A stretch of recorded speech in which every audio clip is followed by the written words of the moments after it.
All right. Thank you for being here for Circle of Prayer. It is a prayer group led by Brian Bailey. I am Roxy Angel Superstar. I'm a licensed practitioner here at Center of the Heart, and I will do a invocation prayer before Brian turning it over to him. So this is what I know. God is. God is the leaves in the trees and the breeze that blows them, the breath in my body and the breath in yours, and all hearts, minds, bodies, and souls that are involved in this holy instant, this divine activity of God unfolding perfectly, is our circle of prayer, led by Brian Bailey. And I know that right where Brian is the unfolding majesty of God, and that he is provided the words, the wisdom, the grace, the power of God's mission and divine message unfolding for the benefit of our congregation, our church, our organization. And I know that he is blessed mightily and supported mightily to lead this group.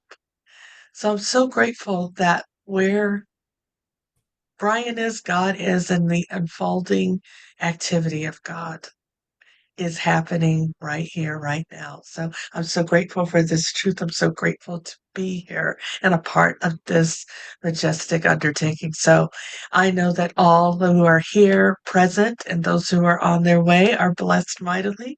I'm so grateful. And I surrender these words into the keeping of the Most High to be made manifest, to bless ourselves and all who see this recording later on. Thank you, Divine Mother, Father, God, and I let go and let God. I let go and let these words be manifested here and now. And we say together, and so it is. So Amen. it is. Amen. Oh, look, Father, I so wake up and there's Barbara still on the train. Great. welcome, you world traveler. Oh, There she is. She's coming there she back on. is. And there Welcome. she is. Okay, Oh, let's see. Where's my mouse? Here we go.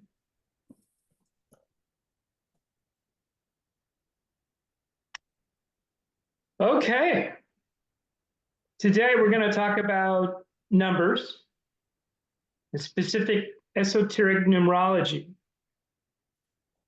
But don't worry, liberal arts measures. Hold on. Oh, where's that thing? yes. There we go. You're gonna have to move your pretty faces over to the other side. There we go. This won't be about accounting. We're going to talk about the concepts behind numbers. Do they have qualities or just quantities? Important stuff. Don't worry, we are only going to talk about the numbers, actually zero. I put one as 0 through 10. Before we get into some serious discussion, I want to ask, who knows who this man is? That was my hint. Sorry, didn't wait long enough to click. Py- Anyone? Roxy, Pythagoras. yay! All right, Yes. good job. Now, who the heck is Pythagoras? Well, he's the inventor of the Pythagorean theorem. But the Pythagorean theorem, or Pythagoras' theorem, is a fundamental relationship in Euclidean geometry between the three sides of a right triangle. Here's the right triangle, this gray thing here. It states that the square whose side is the hypotenuse, which is the long side opposite the two right triangular sides, is equal to the sum of the areas of the squares on the other two sides. So you've all heard this somewhere, probably ignored it. I forgot it. A squared plus B squared So this side plus this side equals the square of C. So there you go. Let's talk about Pythagoras a minute. He was born around 582 BC on the Greek island of Samos in the Aegean Sea, and he's considered to be the father of mathematics. However, and apropos of our talk today, he was primarily a mystic and a philosopher. He believed that omnia and numera cita sunt, which confused me at first because he was Greek, and that's Latin, which means everything lies veiled in numbers. He believed that numbers represent spiritual entities whose presence is felt in all existence. Oh, okay, I'm going to keep talking. I clicked too soon and I can't go back. So he taught that numbers have a significance apart from the values denoted by figures. Numbers are different from figures. Numbers represent qualities. Figures represent quantities. Numbers operate on the spiritual plane, while figures are for measuring things on the material plane. The qualities are the field of esoteric numerology, which is the subject of our talk today. Okay. Oh, look, we're at the next slide. Okay, this is a little background of why I'm talking about this. When I started studying tarot in earnest, I called Teresa Taylor, who I knew, owner of Paradise Found in Santa Barbara, to recommend someone to me that could check my progress and provide me with mentorship. And she recommended a reader named Anna Chapman. That's pretty Anna Chapman. Wonderful lady, kind. The first time I met Anna, she said that I needed to start with an understanding of esoteric numerology as a basis of my tarot study. She suggested the book Numerology and the Divine Triangle by Faith Vane and Dusty Bunker, which I read. This book is a very scholarly study of the subject, and I am quoting from it today, but not too much. It's very dense.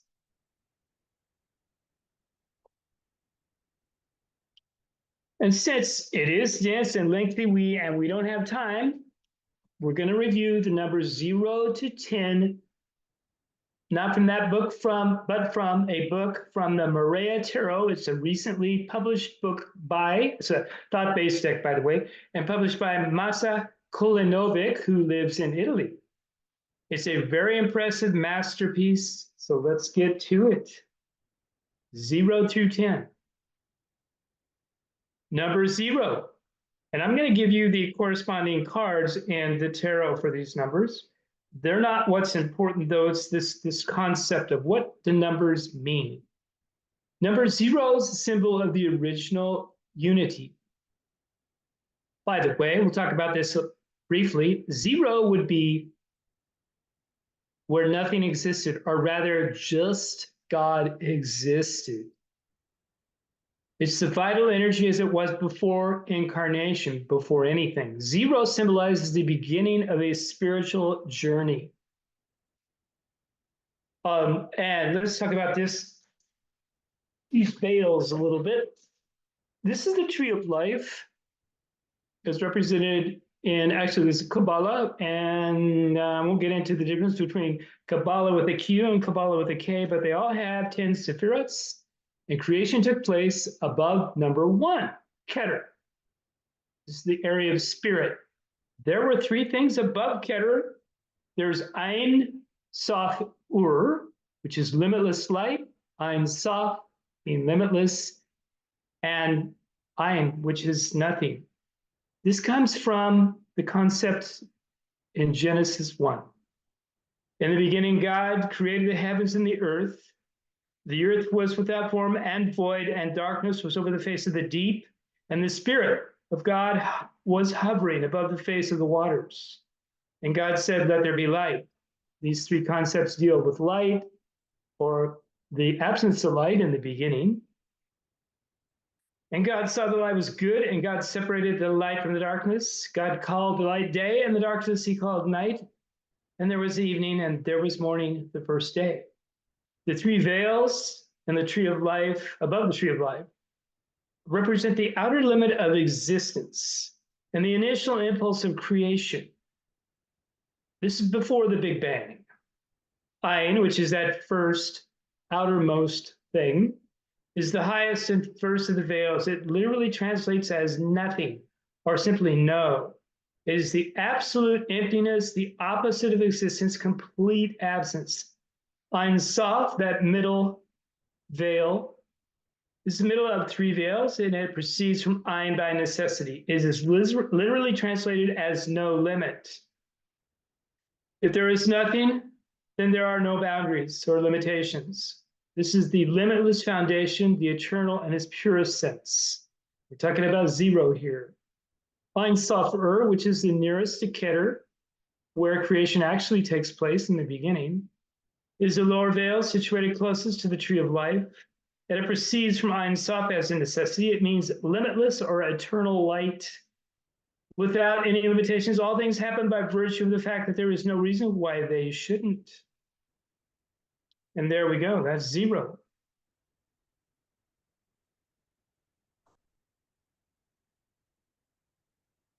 Number one, the magician or the magus. One is the symbol of masculine force and impulse. It represents the will, individualism, and independence. It is both the symbol of being and the revelation of spiritual essence to humans. It's a seed. It's the very beginning. Notice in the tarot deck, usually this is displayed with a number of symbols that are all the uses of things that man can bear to make things happen in the world.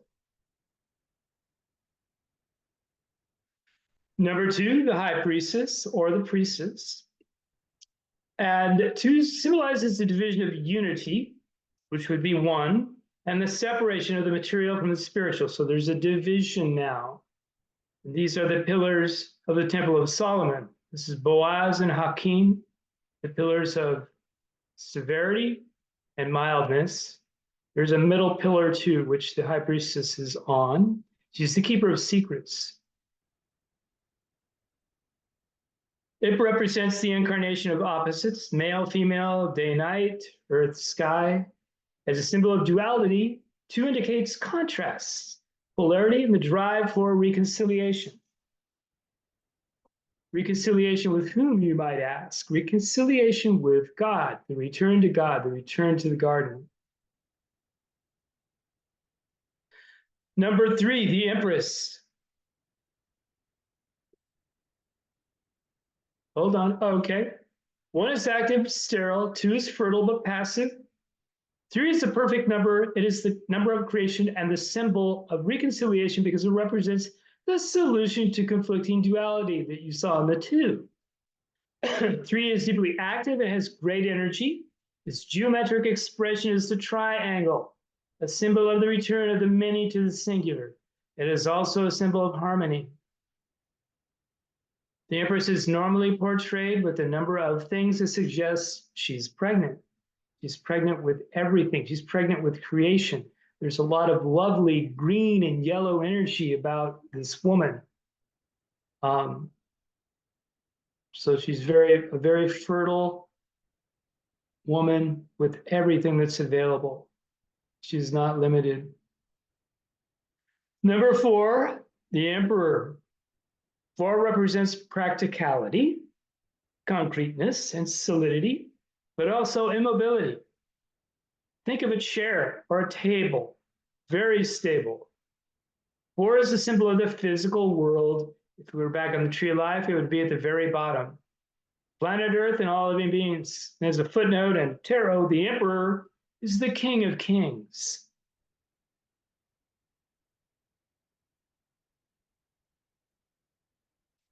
Number five, the Hierophant, usually associated with religious figures and institutions. It's a symbol of the quintessence, which would be spirit, the fifth element.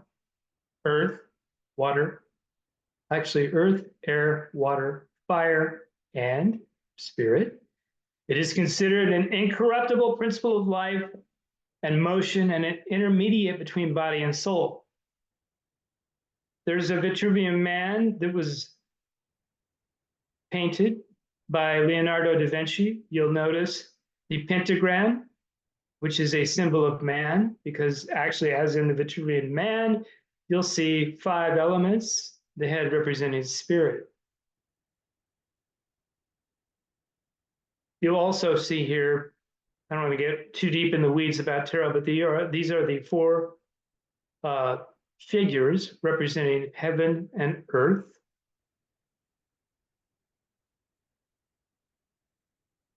Number 6. 6 represents the union of contrasts and brings about balance and harmony. It's a perfect number. It is represented by the 6-pointed star, formed by 2 triangles penetrating each other, while the 5-pointed star corresponds to the microscopic dimension or to the individual human.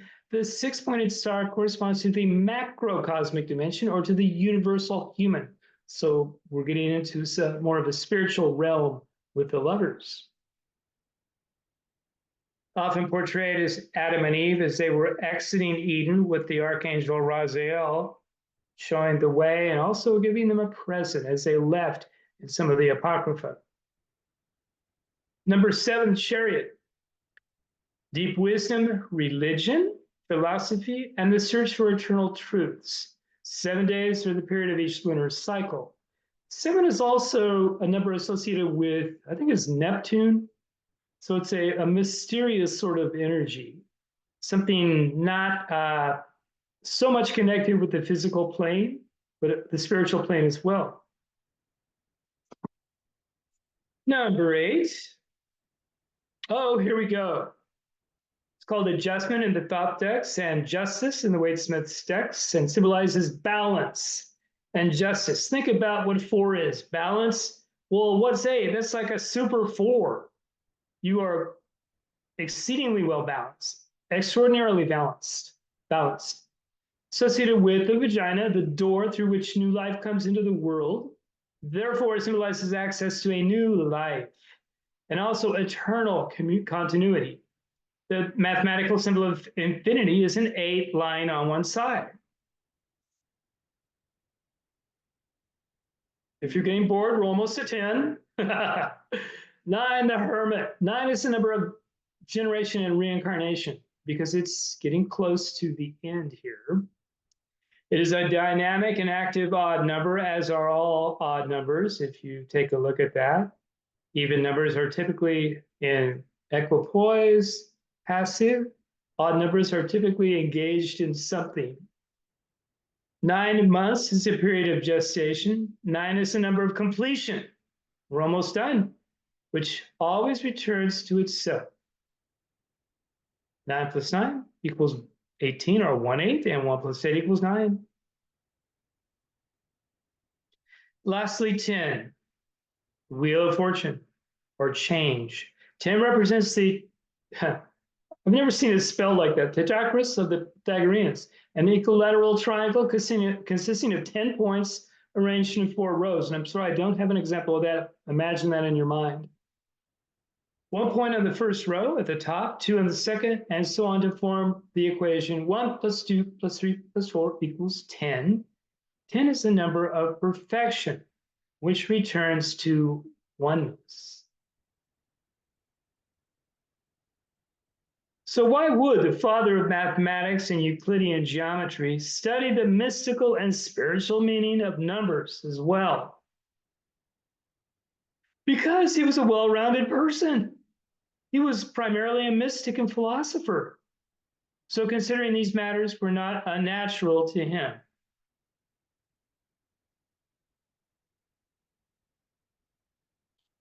There you go. You know what? That was great, Brian. Oh, thank you. Thank you. Well, I hope And I have some ideas, but it would be cool to do something like on Sunday during the talk. But Will and I got some ideas, because I think people can start not just regular numerology, but maybe they can use the tarot and maybe do a little, here's how you could use it for yourself, for your spiritual growth, right? Well, that's sort of what Anna Chapman said, Brian. Well, you're scattered. You're throwing energy everywhere. You need some focus. what better focus than to start with the basics, which would be numbers. The tarot is all about that. Actually, Right.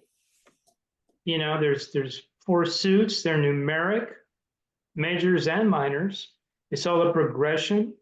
You've got the progression 1 through 10, which represents earthly matters, and then 11 through 21 represents heavenly matters. Right. It was a good thing, and I did need personally to be corralled in because I do tend to shoot my energy all over the board.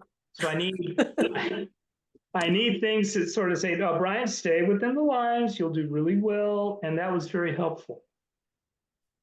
She also said something that I hated at first, and that was, "You know, Brian, what you need is 1 tarot deck. Put all the others aside. I know you have a lot, and for the next 6 months, every day, read the Celtic Cross, a 10-card spread. Do not read anything else. Journal what you come up with every day. Call me in 6 months." And I'm like, "Oh my God, I can't be spread everywhere. I love that. This is really going to make me crazy." And it did for a short time. And then I finally got what she was trying to get me to do. And the focus that produced was really super helpful. But yeah, I hope you don't mind this topic. I am doing the Santa Barbara Tarot Circle this Saturday at Center of the Heart. And I do probably about a 10-minute talk at the very beginning. And it's going to be on numbers 0 through 10. Right. Well, here's what I'm thinking. So you and I, let's talk, because I'd love you and I do a Q&A on a Sunday during the service. Okay, sure. Yeah, because I think, you know, I'm realizing that we have so many different tools and things that we can use. And I'm actually been looking at meditation, journaling, tarot, all of it. And if people take one little thing, it's going to help them. And also they could come and learn on that Saturday, right? Once a month. Yes, you bet. As long as they bring a $5 bill. That's right. Which I end up giving to you anyway. Yeah, you do. Thank you. Yeah. No worries. Lava? Yeah, Brian, when you said you finally realized what she was trying to get you to do. Yes. What was that she was trying to get you to do? She was trying to help me become a better tarot reader by getting me to use my knowledge and my resources to focus rather than continually spreading them thin, which is what I was doing. So you mean tapping into your wisdom, your intuition? Well, that too, but to become better than I was, because that's what I called initially. It was like, okay, I'm okay, but I'm not great. And I don't know what I need to do to get a lot better. And after 6 months, or maybe a little sooner, I realized that what she was saying is, "Brian, yes, you're going to be a great reader. You need some tuning up. You are spreading yourself and your energies like a shotgun everywhere." And I tend to do this. That's why I read at least 10 books at once. I did it in college. I want to know about everything. And I want it within my lifetime. So I got to go fast and learn all these things right now. And so I spread myself too thin in that. And it's helpful for me, especially, to be focused. So focused and grounding, it grounded you. Grounded, focused. I will learn much better if I draw myself back and do not just spread myself everywhere. Because I get lost in and mediocre at everything. I want to be really good at a few things at least. Okay. So to me, I have more questions. I'll sense. let you do the prayer first, and then we can close this part, because I do have. Yes. That was fascinating, and what I know. Me too, Lava. It's like, he can do a whole talk right now just on focusing, and I love it. Because I felt like you were talking to me specifically when you were saying that. Well, it makes me think of, why do people have their children play the piano? They're likely not going to be lifetime musicians, but they need something to have them focus. Right. They need discipline. This is why Japanese parents often teach their children kendo, which is using a sword, usually a wooden sword at the beginning. Why? They're not going to become samurai. That's way obsolete. It's because it's like learning to play the piano. You have to corral all that youthful excitement and energy and focus it. It's very helpful to do something that requires a lot of discipline. Let's have a prayer for center of the heart. Divine Spirit, thank you for reminding us that mathematics and spiritualism are not exclusive and are in fact complementary. Here are prayers for center of the heart. We ask that you deliver an all-encompassing and complete blessing for our center. Bless all things connected with our center, on-site and outside, and within us, including, but not limited to, the following things. The Holy Spiritual Power manifests on our physical location and within us. All blessed spirits that manifest on site. The land and the improvements. Those who have been on site before us. All people who visit us. Reverend Miriam Morse. The congregation. Practitioners. Core council. Volunteers. Musicians. And tenants. Our work of all sorts done on your behalf. And all people and things connected with our center in any blessed way who have not been mentioned here. Provide us with the spiritual, emotional, mental, physical, and financial resources to keep our center in optimal repair and operation and ready to receive your blessings. Growth in all areas expressed in our prayers, and those that are not voiced but are desired by us and you. Let our center be a sacred site filled with love and devotion. Let it be a safe sanctuary wherein all are blessed and protected by you. Guide us so that we focus on what is true, helpful, important, necessary, and kind. Divine Spirit, please accept that our prayers and requests to you may be unintentionally limited, incomplete, or not properly expressed by us. Know that our intent is for them to be clear to you, all-encompassing and without limit or omission. Please receive them knowing that this is our heartfelt intent. We give thanks for your understanding of our human limitations in completely and properly expressing ourselves to you. So let's have 2024 be the year that we continue to accomplish the following 4 things and more. 1, all significant physical defects and deferred maintenance at our center are identified and accounted for in writing, and an ongoing financial plan for remedying them is established. Provide us with the means to pay for these items without incurring new debt. Give us the financial means and planning skills to remedy all these physical defects and defer maintenance properly and in an ideal timeline. 2, attendance growth and activities at our center continues to expand in a perfect trajectory. Thank you for your blessings in this area today, and for continued expansion this year and beyond. Give us the ability to ideally accommodate this new growth. 3, our volunteers are always perfect in numbers, skills, focus, vitality, and great attitude for all work that is needed at our center. Financial resources continue to be more than ample for our center's needs now and in the future. Assist us in finding additional perfect tenants to rent out the church for their needs and have other financial opportunities arise so that our financial resources continue to grow ever stronger. For our congregation, Bless our congregation, Divine Spirit.